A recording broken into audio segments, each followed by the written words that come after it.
Welcome back to the latest episode of The Black Table on the Black Star Network. I'm your host, Greg Carr, and every week we take deeper dives into topics and subjects of particular importance to Black communities, global Black communities, in fact. And today, there's no more appropriate way to label the conversation we're about to have today than a global conversation about Blackness, about modernity, about the birth of the modern world. And the brother that we have invited, who has graciously accepted our invitation to come to the Black Table, is none other than Howard French. Professor French has been a professor at Columbia University Graduate School of Journalism since 2008. He began his teaching career at the University of Abidjan in Cote d'Ivoire in the early 1980s. And many of you probably know his work as a journalist. Had a long career as a journalist writing about Africa for the Washington Post, Africa News, The Economist, other publications. I came in contact with his work, when he was writing for the New York Times. He was a foreign correspondent and senior writer. He's reported from all over the world: Central America, the Caribbean, Africa, West and Central Africa, China, Japan. He's been twice nominated for the Pulitzer Prize. And of his several books that certainly have impacted me and a number of folks who a lot of students I've had over the years, Everything Under the Heavens, How the Past Helps Shape China's Push for Global Power, Africa, China's Second Continent. It is his latest book we are here today to discuss. And this book, this remarkable book, Born in Blackness, I see it there, Africa, Africans and the Making of the Modern World, 1471 to the Second World War. One man, I don't know how he did it, but we all gonna find out together, is literally reinterpreting the history of the modern world over the last half millennia. So without any further ado, we're going to invite to the Black Table our brother, Professor Howard French. Welcome, Brother Howard. How are you, man? It's beautiful to be with you, Greg. That was a lovely introduction too, by the way. Hey, man, that's the absolute least we can do. When you work this hard, we have to honor that and elevate that. And so we're deeply grateful. We want to jump right into it. This book, which with notes goes to 500 pages, and it is a beautiful book, beautifully written, beautifully crafted, and beautiful looking too. We talked about that a little bit before. I want to start at the end, in the afterward. As you talk about your family, you talk about your roots, you talk about your wife's roots in West Africa, Ghana, you talk about your family roots in Virginia. But there's something you say here that's going to, I think, allow us to ask you the question of how you conceive this book and what you hope to do with this book. You end the very last paragraph of the book. You say, as much as anything else, the story of my ancestors put me on the path to study the broader history of the Atlantic world contained within these covers, ending the invisibility of Africa in the construction of what we all know and experience as the modern lies at the heart of that struggle. Tell us, brother, this thing captured your imagination. You spent years on it. What are you trying to accomplish with this book? Well, to begin with, the book starts in my childhood, if you wish. I grew up in Washington, D.C. for the first half of my youth, but my ancestral roots on my mother's side of the family are in Virginia, in central Virginia. And the story as we know it dates to the period of Thomas Jefferson, where a political ally of Jefferson, later the governor of Virginia, a man named James Barber, fathered a child with a woman he owned. And that woman is my ancestor, my grandmother's grandmother. And I tell her story in this book. We have the bill of sale for that person. We have a photograph. You know that. You write about that. You said, no, this is not speculation, huh, Howard? That's right. We retrieved it from a Virginia courthouse. We have a photograph of the daughter that she gave birth to as a result of that coupling with her master. And so this has been part of my family's education or my family education and conversation since childhood. We spent summers as I was growing up on that land, leaving the city to come to the Virginia heartland and return to our roots in that sense. And then, you mentioned my wife, and this is the other big part of the story. I married a woman whose family is from Ghana, and specifically from a part of Ghana in the west of that country that has played an incredibly important but unrecognized role in the birth of modernity. Unrecognized is too weak, cut out of the story of the birth of modernity. This is the place where Europeans first succeeded in a decades-long search to connect with the wealth in gold that emanates from West Africa in the 15th century. They worked for decades to find where is all the gold coming from in Africa. And in 1471, a year that is mentioned in the title of my book, Yeah. they arrive at a place they come to call Elmina, which means the mine. And that's just a few miles from where my wife is from. And so in that sense, this has also been a family conversation for me from a very early age.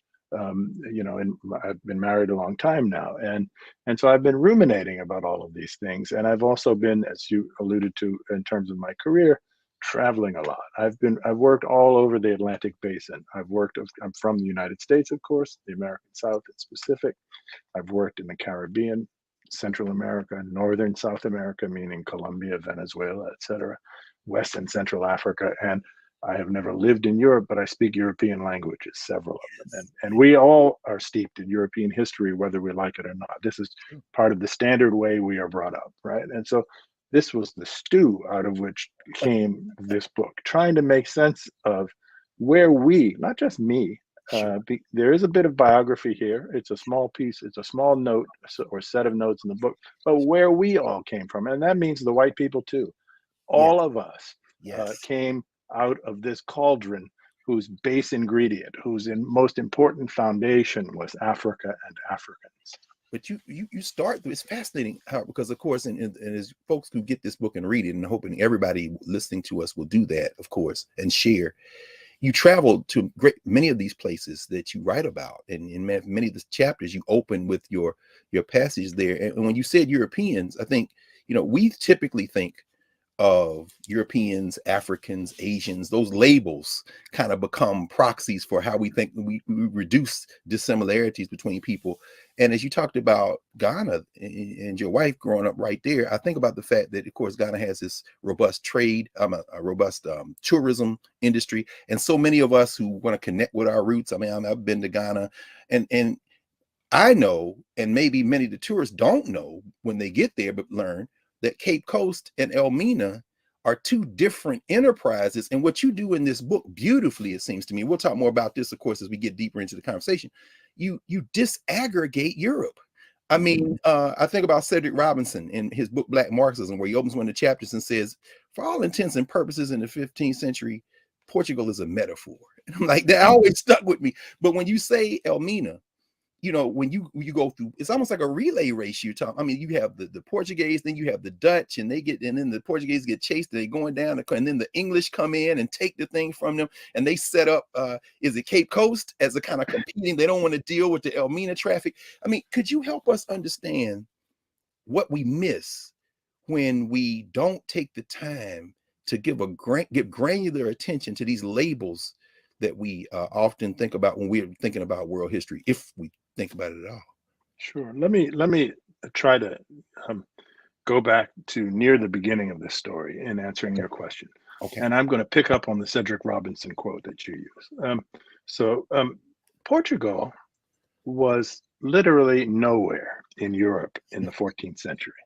Portugal was a brand new kingdom. I mean, no offense to Portugal or to Portuguese people, but it was a brand new kingdom and a very poor place. There was nothing special or remarkable about Portugal. Portugal broke off from proto-Spain. Spain, under that name, didn't exist yet. It was a bunch of kingdoms, the most powerful of which was Castile. Portugal breaks off, and Spain wants to recapture it. And Portugal is desperate for some kind of economic means to get onto its feet and be able to resist Spain.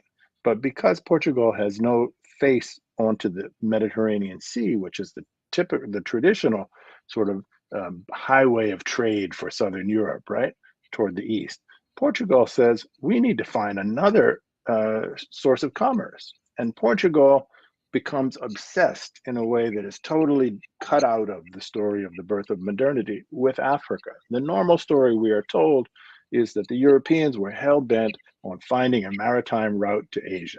And if Africa is mentioned at all, and it usually isn't, but whenever it does come up in these sort of standard accounts of the birth of the modern world, Africa is presented as a mere obstacle. It's inert. It's historically unimportant.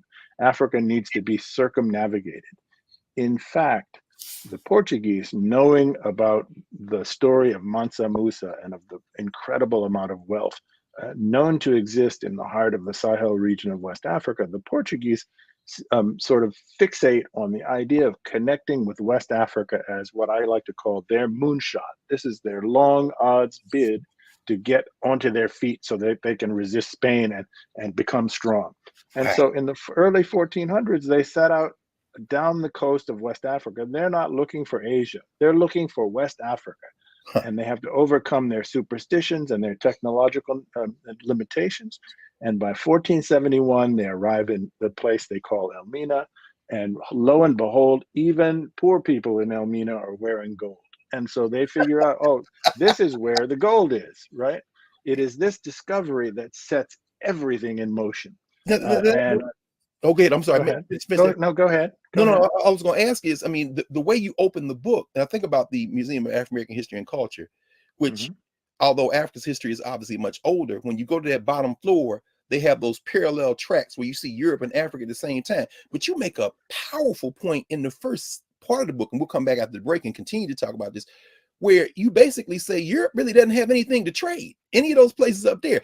Asia is on the move. You make this whole connection between China, and there's a moment in time where you say if the Chinese had continued doing what they're doing, they're bringing giraffes back to China from East Africa, you know. But you talk about how they begin to venture out. You talk about Prince Henry. You talk about, and you make a distinction between that. Is it the Aviz dynasty and the Ming dynasty? It's like the choices that become the choices we now attribute to Europe and this European miracle are really informed by the places they can't go, the things they can't produce to trade with, and their obsession with getting things that they don't have anything of. When you say people are just wearing gold, I mean, and you bring Mansa Musa in very early as symbolic of that. He's even on a map. In fact, there's a Museum of African Art has an exhibition right now with a reproduction of the map, which of course you put on the cover of the book. I mean, that's right. Do we have to rethink even what we think about in terms we think about this European genius? And I mean, as you're narrating this, just all that comes to mind. We absolutely do. So the Portuguese arrive in Elmina in 1471. Elmina is in the modern state of Ghana, right? They know there's an incredible amount of gold there, but the Portuguese don't have a rich material culture of their own. All they have to trade is cork, dried fish, and salt. And so the Ghanaians, as we shall call them in this conversation for simplicity's sake, say, sure, we'd be willing to trade with you, but the stuff you have is of no use to us. And so the Portuguese go back to Europe with some other goods that they had acquired along in other parts of the West African coast, pepper and spices and things like that. And they establish for the first time trade circuits within Europe that are totally left out of the story of modernity. The Portuguese go trading these goods to Germany and to the Low Countries in order to get goods from those places in Europe that the Africans will be interested in. And then they come back, the long sea voyage back to Elmina, and they establish this trade in gold with Elmina. And Elmina then, this commerce in gold, in which Christopher Columbus participated 2 decades before he ever sailed across the Atlantic. Man and boy, I sailed the Guinea coast, as he wrote. That's right. That's right. Vasco da Gama, the man who discovered, as they say, the route to India. All of these famous voyagers, they are working for the Portuguese in this era to pilot ships in the trade with Ghana. And this trade is so important that a number of very important, sort of historically speaking, central things begin to happen. First of all, Portugal, poor and weak, gets 25-30% of its crown revenue in that first decade solely from trade with Elmina. This is how Portugal is established as a secure and prosperous nation. It starts in Ghana, the gold in Ghana. Spain goes crazy with envy. Their whole project had been to reabsorb Portugal.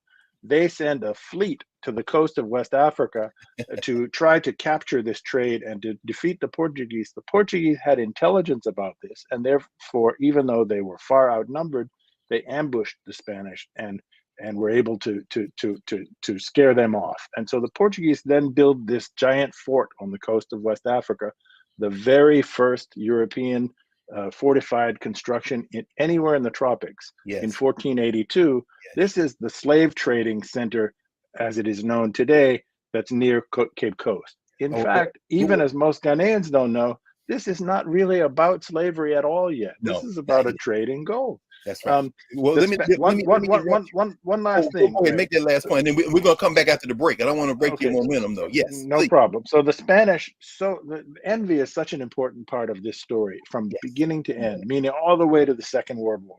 So yes. the Spanish, crazy about the success of the Portuguese, say, we better start funding we couldn't beat the Portuguese in West Africa. We better start funding voyages of exploration of our own. Christopher Columbus had already tried to get the Spanish to finance a bid to cross the Atlantic. They had laughed at him. Mm, Now, knowing that the Portuguese had such success in West Africa, the Spanish said, let's give some money to Columbus and see what he can come up with. If there's so much gold in the tropics, let's let Columbus see if he can get some gold for us. This is the start of it all. It's wow. not, let's sail to the Indies, let's sail to China, let's do this or that. It's all about the prosperity that stemmed from connecting with West Africa. Excellent. This is a good place. This is a good place for us, Paul. Thank you, Prof. That really does lay the foundation. We are going to take a break, and when we come back, we are going to continue with Howard French. His book "Born in Blackness." What we've just heard is basically covers much of the first part of a 5-part book, of a book of nearly 500 pages, which lays this out in great detail. So, back in a moment at the Black Table.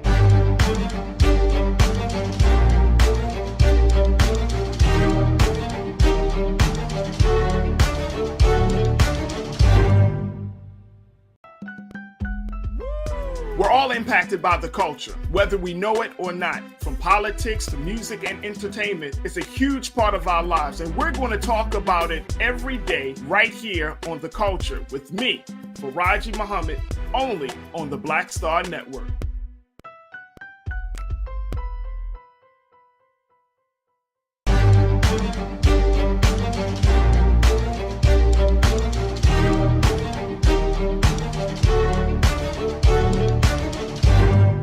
We're back. The Black Table.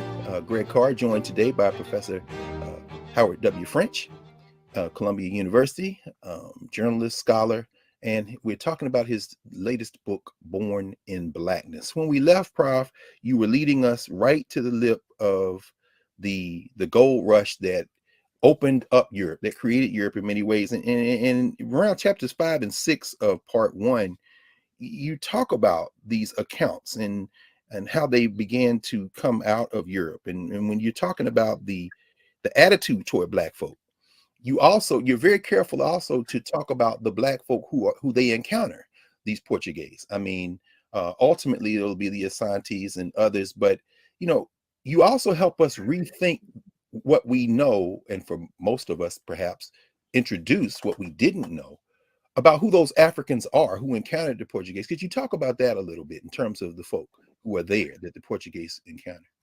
Sure. So early in the 15th century, meaning in the 1420s and 30s, as the Portuguese begin this moonshot, as I've described it, desperate to discover the source of gold in West Africa, they set sail down the coast of West Africa. They first arrive at what is present-day Mauritania, then Senegal, and then or further and further on and on. Right. In the beginning, the Portuguese are not finding gold. This is what they're looking for. And because Portugal is such a weak kingdom, they need to figure out some financial means to sustain these efforts. This is all being done under the aegis of the man whose name you mentioned earlier, Henry the Navigator, who was a crown prince of Portugal. So the first thing that they settle upon is to acquire human beings for sale into Europe. This is before the discovery of the New World, right? And so they start capturing through coastal raids, small numbers initially, small numbers of sort of isolated people who they surprise wandering along the near coast, right? In ambushes, and the Portuguese discover in taking these people back to Europe, specifically to Lisbon and to Seville in Spain, they could sell human beings for a huge profit. And this is because Portugal and that part of Europe are just emerging from the Black Death, the period of the plague in which more than a third of the population had died. And so manpower is in desperately short supply. And so they're capturing these poor individuals, and they're focusing on areas of the coast that are not heavily defended. And that's because European technology was not, in fact, much superior, if at all superior, to West African technology. The one thing the Europeans had that the West Africans did not have is tall-masted sea vessels. Otherwise, the military means of the Europeans and the West Africans was in rough parity. And so they're looking for places that are undefended, where there are not strong kingdoms, to capture people. Eventually, add to folks who are listening, you do make the point, however, that it wasn't that there wasn't an African capacity to even develop maritime technology. You do linger for a moment on the myth, maybe some people have talked about, or perhaps myth, you say, well, we don't know, about the expeditions in Mali that they tried to do some shipbuilding, and perhaps they took gold and tried to get into the ocean, into the Atlantic Ocean. Oh, I believe firmly in that in the early 1300s, and so this is almost 200 years before Columbus, West Africans in the Kingdom of Mali had a vision of the world being round, and out of geopolitical strategy, they conceived of a bid to cross the ocean to discover what lands lay on the far side of what we call the Atlantic, in order to establish a trade in their gold. They were the gold superpower, and they were trying to cut out the middlemen of North Africa, who were taking a big cut of their profit in trade in gold with Europe, and say, let's discover some other lands. We figured out the world is round, let's cross the ocean. They did not have tall-masted ships, but they had sophisticated understandings of the ocean and of its currents and things like that. Okay. I don't think we have any evidence that necessarily that they arrived in the Americas, nor that they didn't arrive in the Americas. It's simply an unknown. But the idea of this conception of theirs, and of two bids, in fact, to try to cross the ocean, is pretty well established. We have very good reason to believe in this. That's interesting. The Guyanese scholars we both know, Ivan Van Sertima, in his book "They Came Before Columbus," kind of takes that conjecture and tries to extend it. And of course, I guess it's kind of interesting because, as you were talking before we came on, your previous publisher, Random House, actually published that book, and the acquisitions editor was Toni Morrison, who you start her quote at the beginning. It's just there you go. But I didn't mean to interrupt you. In chapters 9 and 10, man, that chapter, Wealth and Peoples and Things, because we often hear this, black people sold black people into slavery, but you do an excellent job of helping us understand that if you're West African, for example, I think you use the Akan, for example, then you go to Benin.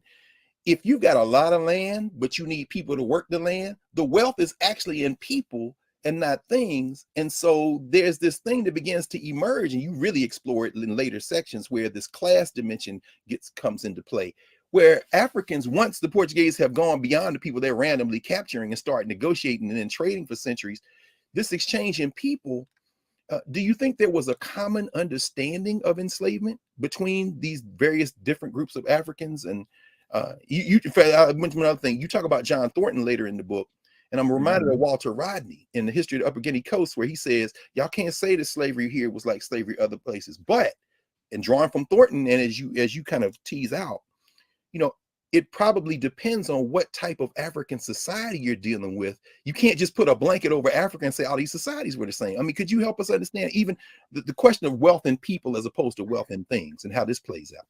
These are such vital questions. First of all, linking to your previous question, the Portuguese quickly discover that these coastal raids that they're doing is costly to them. They're not strong enough to impose themselves uniformly along the West African coast. And every time they raid someplace, they're losing men, right? And so the Portuguese finally, as they venture further and further, discover that there are really well-organized societies here and there along the coast, and that a smarter strategy for them is to negotiate trade. This is before they had discovered gold at Elmina. And so let's negotiate trade with the Africans in human beings. The Portuguese figure out there's a lively interest in buying human beings, let's call them slaves, into Europe. In fact, eventually 10% of the population of Lisbon and of Seville in Spain become African as a result of this trade. The question is often asked to me, much as you did, well, so doesn't this mean that Africans are equally culpable for the slave trade, or that white people have nothing to be ashamed of, or that this was nothing unusual, or why are you laying a guilt trip on us about this thing? There's just all this peremptory questioning about the basis of the slave trade. Africans, a few things need to be said. First of all, before the establishment of truly extensive links between Europe and Africa, Africans didn't think of themselves as African. It's a hard thing for us to wrap our minds around, right? If everybody is Black that you will ever encounter in your life, Blackness is not a feature. Blackness is just Blackness. That's just what human beings.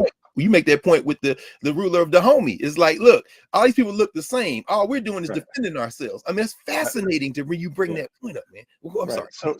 So Blackness, like whiteness, emerges from this clash of cultures and these encounters over time.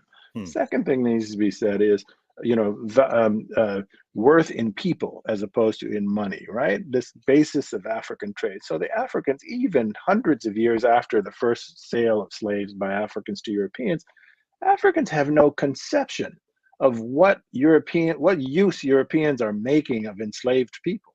Wow. Because Africans themselves do not use enslaved people that way. Africans throughout Africa worked to assimilate captured people who had been defeated in warfare, and into the victorious society, because the supreme value of any ruler was increasing the population. And so keeping them marginalized or as a subject class or something like that, or rank exploitation, made no sense in that cultural context. And so the Africans selling people to the Europeans not only have no conception of chattel slavery and of plantations, and I want to deconstruct this word plantations. Plantations, we need to get away from using this term. Plantations are prison industrial labor camps. They are nothing less than that, right? Plantation is far too elegant for what we're talking about. Yes, sir. In fact, let me pause you there for a second. We just took this is going to be a shorter segment. We're going to take a quick break.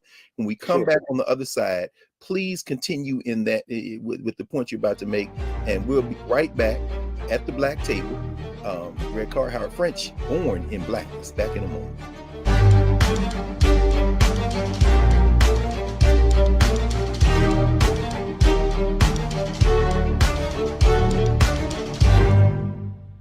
Don't you think it's time to get wealthy? I'm Deborah Owens, America's Wealth Coach, and my new show on the Black Star Network focuses on the things your financial advisor or bank isn't telling you. So watch Get Wealthy on the Black Star Network.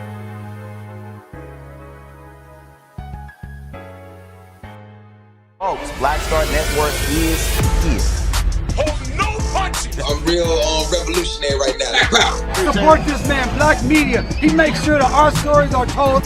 Thank you for being the voice of Black America, Roland. Stay Black. I love y'all. All momentum we have now, we have to keep this going. The video looks phenomenal. See, this difference between Black Star Network and Black-owned media and something like CNN. You can't be Black-owned media and be scared. It's time to be smart. Bring your eyeballs home. You dig?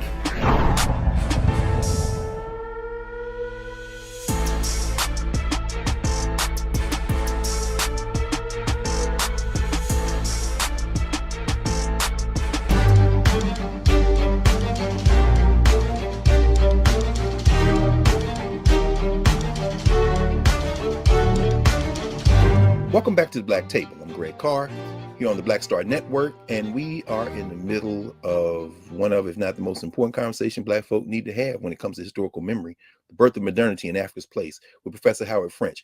Prof, when we left, you were just leading up to the creation of these prison industrial death camps, these labor camps, these plantations, and again, you all have to get this book. It's almost 500 pages. How do African people get pulled into this huge complex? And I'm thinking now about near the end of part 2, we talk about the end of the world and pathways and becoming Creole. You make this point on brassage and creolization and how Blacks become, I think the phrase you use is the unabsorbed catalyst of this. I mean, could you talk? I mean, are we at the moment now where this thing just begins to explode exponentially in terms of these European countries that are going to use Africa as a piggyback ride into modernity? Or sure. So as Europe begins to subtract people from Africa and to put them to work in these new institutions that they established in the New World, which I'm calling prison industrial labor camps, Europe begins to obtain wealth on a scale that's never been seen before in human history. This is the most, I argue, the most important economic advance in the modern age prior to the Industrial Revolution. This industrial labor camp model produces far more wealth than the Spanish acquired. So the most famous stories we have of European wealth acquisition in the early modern age is the Spanish conquistadors going here and there in South America and Mexico and defeating vast empires and then carting off huge amounts of gold and silver in their galleons, right? Mm-hmm. We are not told how much more wealth, in fact, Europeans obtained in this era from prison industrial labor camps, growing especially sugar. First in Sao Tome, where this model is invented, Sao Tome just off of equatorial Africa. Then it transits in the early 1500s, the Atlantic, and is established in Brazil. And then in 1630, it sets up shop in Barbados under the English, and then into the French Caribbean, Martinique and Guadeloupe, and finally Haiti, which is the richest, it's not called Haiti yet, it's called Saint-Domingue, but French controlled and the richest colony in the history of the world. This is a cycle. In each of these places, each of these individual places, take Barbados, 1/3 the size of the city of Los Angeles. The exploitation of hundreds of thousands of Africans creates far more worth in that tiny little place than all of the gold and silver that the Spanish carted off. Right? Can I ask so you, you're asking, yes. No, I was going to ask you, in part 3, you've got a chapter, I think it's chapter 20, capitalism's big jolt. And I don't think people understand the impact of sugar and then the triggering of caffeine and then cocoa. I mean, you know, I often tell students this is almost like the international drug trade starts with Europe. But when you talk about Barbados, and we will have to have you back because in terms of contemporary politics, I would love to hear what you think about somebody like Mia Moore Motley in Barbados breaking away from the crown. Barbados, that little place, you know, because they have this proxy war. So could you talk a little bit about how these commodities literally created the political economy of these European nation states? Sure. So Barbados is, in fact, the beginning of the British Empire. Britain was a bit player in the story prior to the Barbados. Sugar is an extraordinarily rare and lucrative luxury item. And so the English had watched the Portuguese make an incredible fortune in Brazil, and they said, we got to do this too. And they capture Barbados, which had the Spanish controlled most of the Caribbean, but they had focused on the big islands, Cuba, Hispaniola, and Jamaica, which they originally controlled. And so the English said, okay, these smaller islands close to South America, the Lesser Antilles, we can take over these and start this model. This is where England's wealth and preeminence in the world begins. This is the very foundation. It's in that tiny place of Barbados. And it begins with sugar and the extraordinary profits that are made from sugar. And it's not just an economic story of incredible wealth extracted from African labor in a little tiny postage stamp sized place like Barbados, but it changes English society in fundamental ways that your question alludes to. So sugar and coffee become commercially available for the first time. In 1650, a coffee shop is opened in the city of Oxford in England. Right away, it spreads to London. English people become addicted to sweet coffee. Some entrepreneur gets the idea that if you have a captive audience sitting in what we'll now call a cafe or a coffee shop drinking a stimulant, they like to discuss the affairs of the moment, the affairs of the day. Let's sell them a broadsheet with the news. This is the birth of newspapers. Come on, and man. It is out of the birth of newspapers, which is derived from all of this extracted African labor, that English democracy takes its seat. Citizens begin to feel, for the first time, we have a right to know what's happening in our country. This is a citizen's right, and we are going to be part of the debate. All of this flows from expropriated labor. So the intellectual class, the leisure class, even the people working in the factories who can now work longer and produce the wool because they got caloric intake as a result of sugar. Correct. While all that's going on, you make a fascinating point about the technology and the intellectual work behind extracting labor that is worked out in Barbados and then comes to Jamaica, and the French are doing it.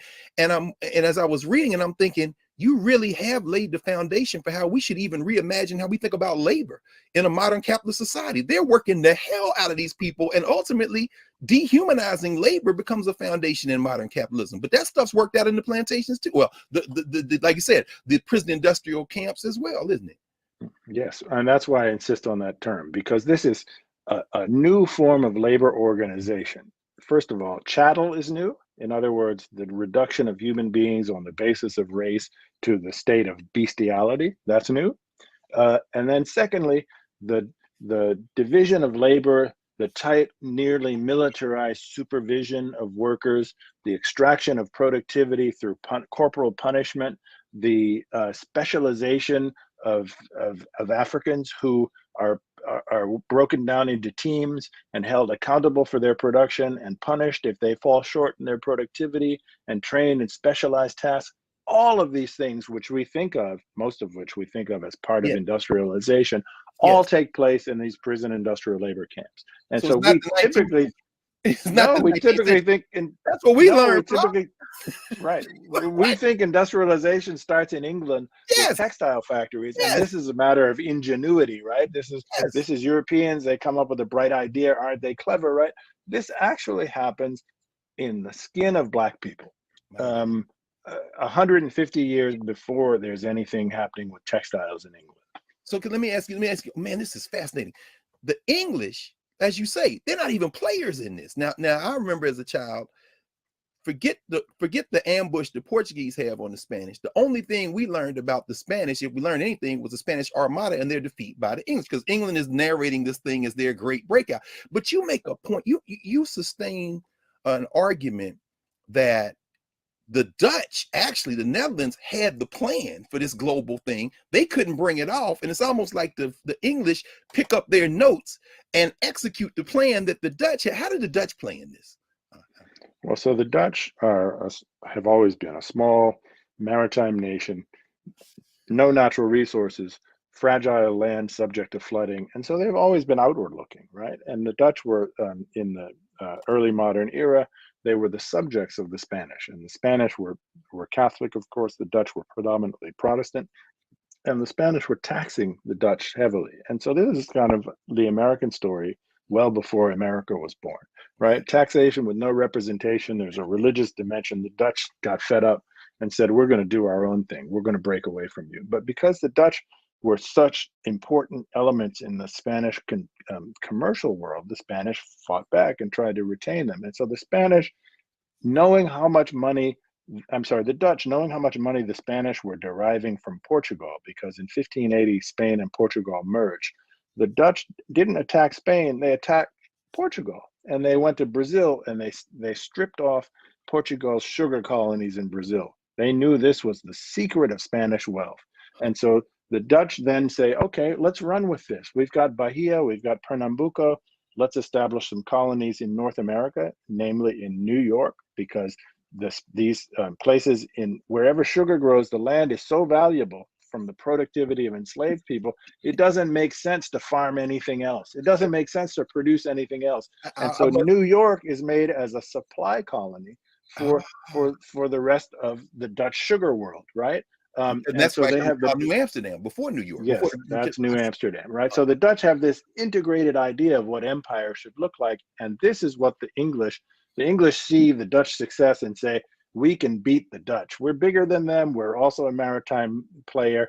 Let's build up our naval power, and we'll take them on and just steal their model. And so that's exactly what the English do. It's amazing. And of course, as you talk about in the book, I mean, Jamaica becomes their Haiti of sorts. And I laughed out loud, man, in reading that chapter, A Few Acres of Snow, where Voltaire says, look, man, Canada, man, you can't grow nothing up there, just a few acres of snow. But we're going to pause here, and we have one more segment. We do not have enough time. I hope you all understand how much everyone needs to read Born in Blackness, particularly Black people. And when we come back from the break, how we really want to explore who needs to read this book, why they need to read this book. And as we're listening to you, you also narrate the story of Black resistance, which is so remarkable. So when we come back after the break, we're going to continue our conversation with Howard French, Born in Blackness. The Black Table Black Star Network, back in a moment.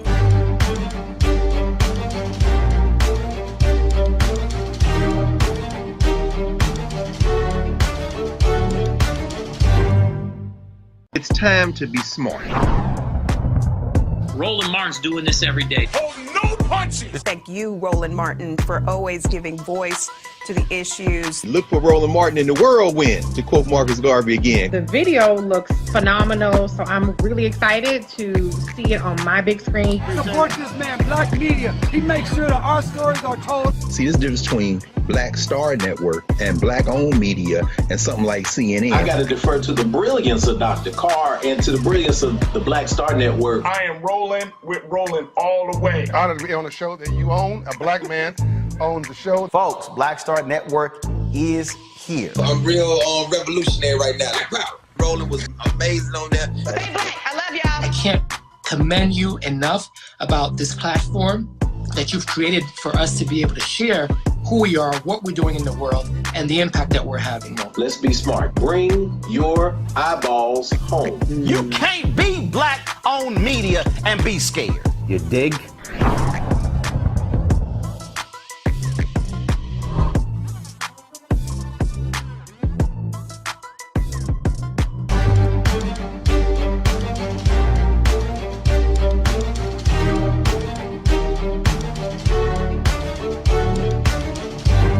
Welcome back to the Black Table. I'm Greg Carr, Black Star Network. We're joined today by Professor Howard W. French. We are discussing his latest book, a remarkable book entitled Born in Blackness. Prof, I'm so sorry in advance. We really don't have enough time, man, because we haven't even gotten to the fourth and fifth sections. So I want to ask you, I'm sure a lot of people, particularly Black folk, are thinking, well, did we fight back? Did we just take a L? And I'm thinking about, even in contemporary ways, as you discuss the way that these African societies develop, you talk about the toll that this type of thing had on the continent of Africa, how it disrupted African societies, created mistrust and fear that echoes to this day, created the population. But you also talk about resistance on both sides of the Atlantic. Could you speak a little bit about how that resistance looks, including those chapters in the last section where you really get into Louisiana, Mississippi? You really see this widespread resistance. Thank you for that question, Greg. Let me just start by sort of saying who I wrote the book for, right? Yeah, who I wrote the book for is in part a story of resistance. I wrote the book for everyone. We are all, whether we're black, white, red, yellow, or whatever, the inheritors of modernity, the modernity that was created in this cauldron whose fire consisted of Africans and Africanness and of the labor extracted from Africans. And we need to place this back into the center of our history, right?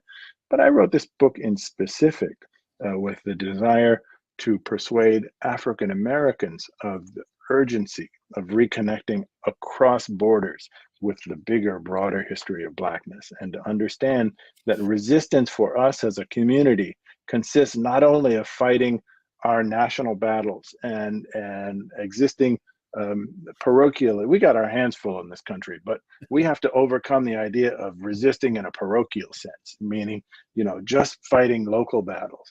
That resistance consists of connecting across frontiers and reestablishing the urgency of what unites us via this history across regions throughout the Atlantic, as opposed to the particularities that make one community special or distant or different or distinct from another.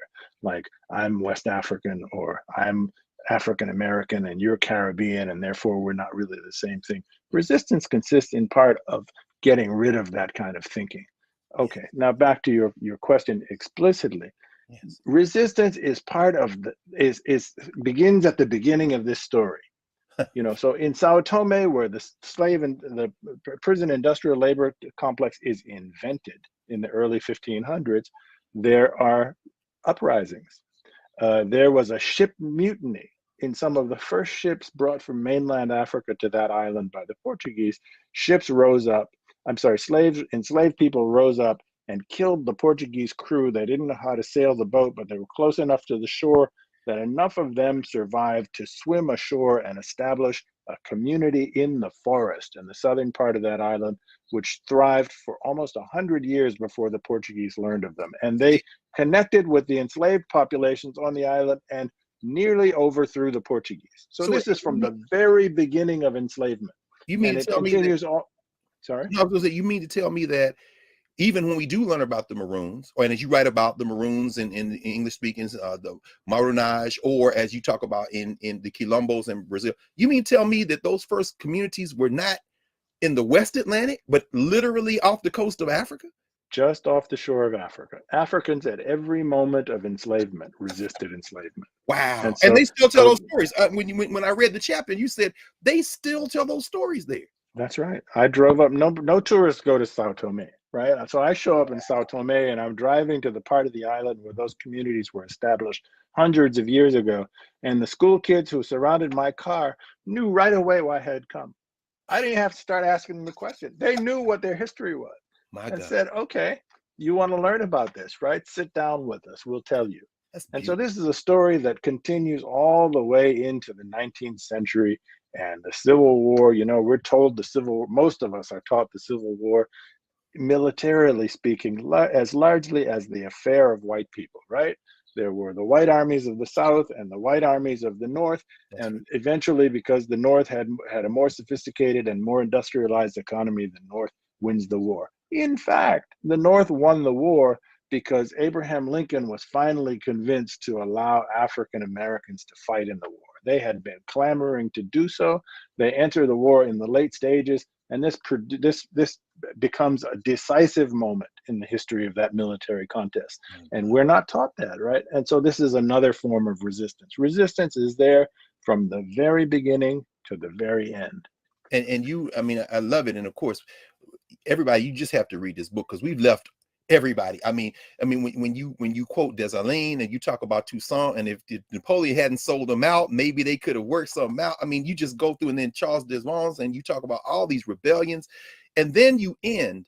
And I couldn't help but think of August Wilson when you quoted Mary Baraka near the end, when you're talking about the gift of Black folk. I mean, Wilson's three of his B's, right? Baraka, the blues, Ramari Bearden, the gift of Black folk. And then you evoke Du Bois. And by the way, you all, he's got everybody in there. C.L.R. James, Eric Williams. We've left so much to the side. Maybe, Prof, as we kind of wind to a close, you can help us understand not only the gift of Black people, but the responsibility of everybody in the world to recognize in difference, there isn't something to exploit, as we see what Europe does, but perhaps something to celebrate and learn from. I mean, but those last few chapters, you really do hone in on, you know, the implications of this history for our contemporary world, particularly for Black people. Could you talk about that for a little while?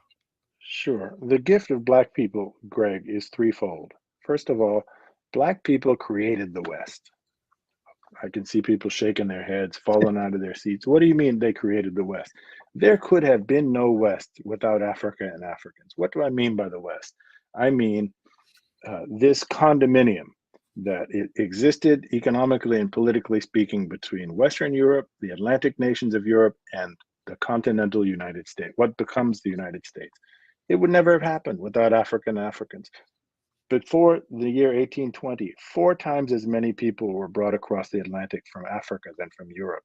Those are the people who, under conditions mostly of chattel slavery, did the hard work that made the West viable as a thing, that made the American colonies viable as an economic venture. There would have been no West without this input, right? So first gift, the West.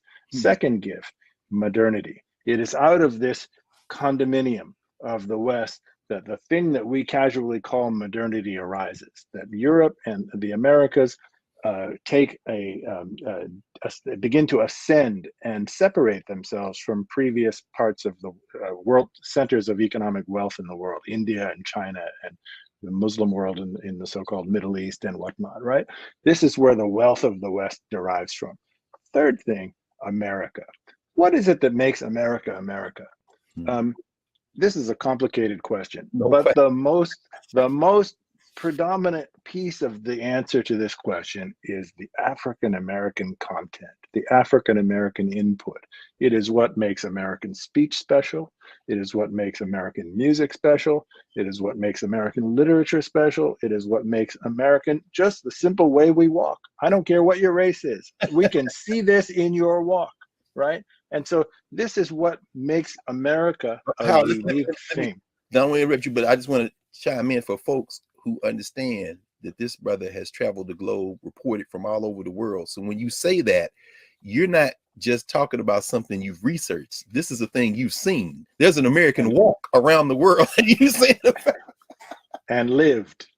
Wow, right, of course. Yes. I mean, of course, man, I can't. So anyway, I didn't mean to rip you. Please continue. Please continue. No, so just to recapitulate those things, these are big things, right? What is the gift of Black folk? The gift of Black folk is modernity, it's the West, and it is the American genius. All of these things come out of this encounter and this Black foundation. Right. And so put it back where it belongs, right in the center of our conversation. And this, man, we're right at it now. I mean, as these national borders seem to dissolve, at least some of them, and the world shrinks and we face common threats like global warming. I'm thinking about Prime Minister Mia Moore, as I said, at the UN, talking about this. And as these things happen, what can we learn from your work as it relates to African and African American, African Caribbean, African Latin American relations? I think about Ron Walters, the political scientist, our good friend and brother, late Ron Walters, who talks about these relationships and how they have to be strengthened. You talk about the roots of Pan-Africanism in the resistance. I mean, whether, you know, and even in West Africa, when you talk about Nzinga and trying to create some types of formations where she can bring people together, and she's not alone, of course, in this. What are some of the lessons we can learn? So this has been this thing you've called Pan-Africanism is a struggle that has waxed and waned across the ages. The first instance of it, in my view, is on Sao Tome with the revolt that I described. Oh, wow. Okay, where people straight from Africa, meaning the swimmers off of that wrecked ship, combine with other enslaved people on plantations and plot to overthrow Portuguese rule. Those are people who speak different languages, brought from different parts of Africa, and they have identified their common fate of exploitation and said, we're not going to put up with this, right? What we need to learn is that as this thing has waxed and waned, we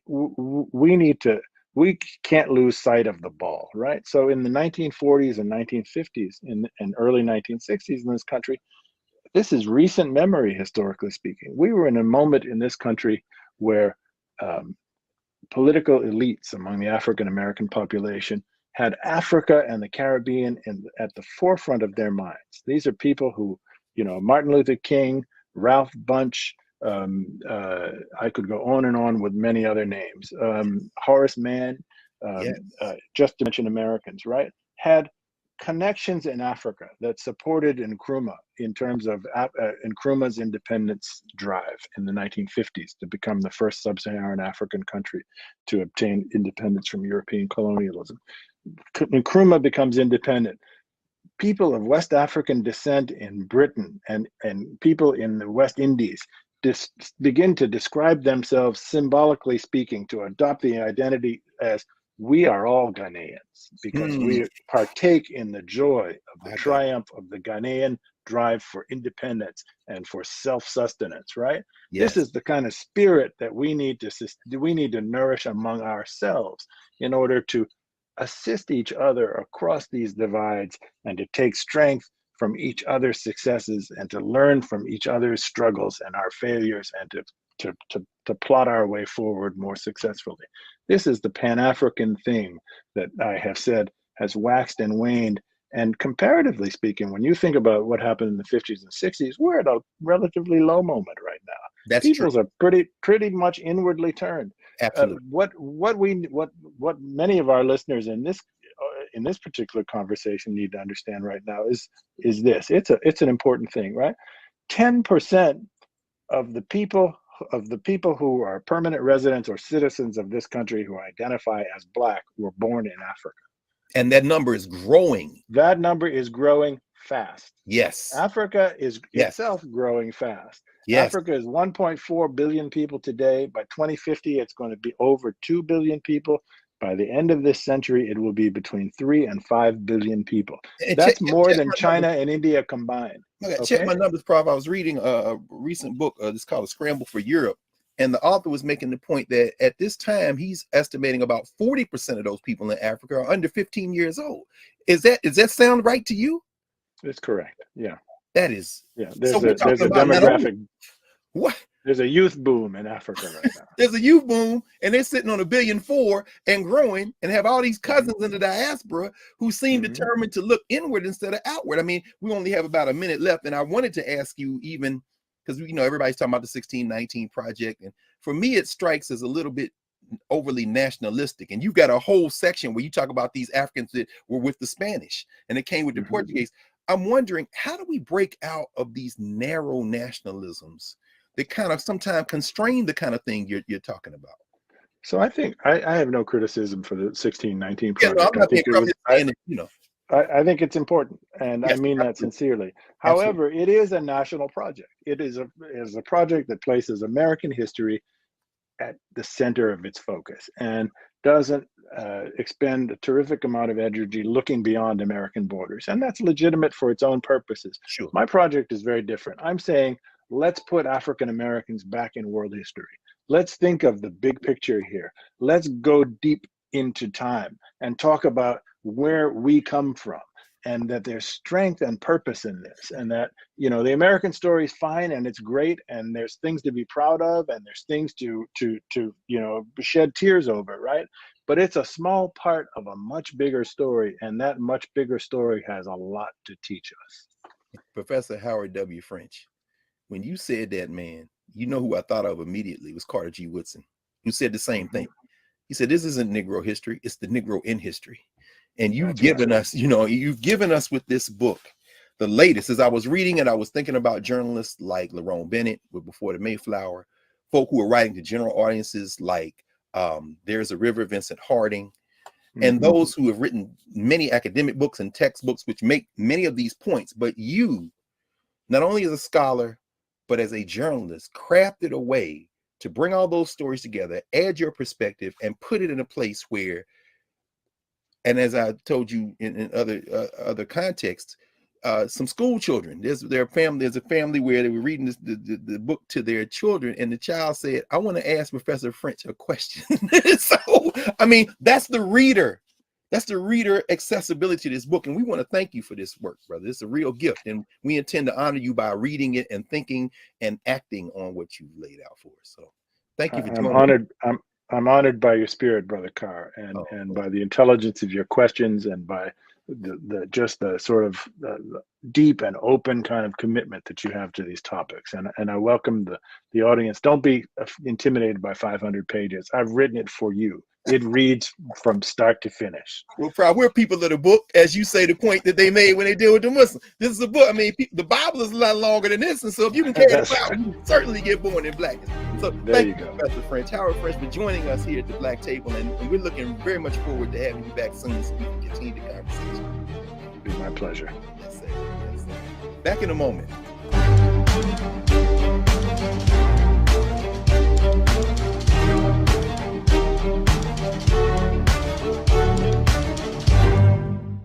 Hi, I'm Dr. Jackie Hood Martin, and I have a question for you. Ever feel as if your life is teetering and the weight and pressure of the world is consistently on your shoulders? Well, let me tell you, living a balanced life isn't easy. Join me each Tuesday on Black Star Network for a Balanced Life with Dr. Jackie. We'll laugh together, cry together, pull ourselves together, and cheer each other on. So join me for new shows each Tuesday on Black Star Network, A Balanced Life with Dr. Jackie.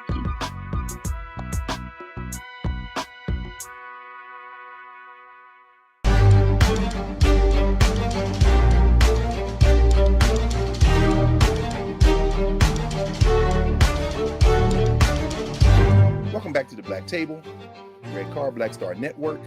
We have been joined for the hour by Professor Howard W. French, discussing his book, Born in Blackness.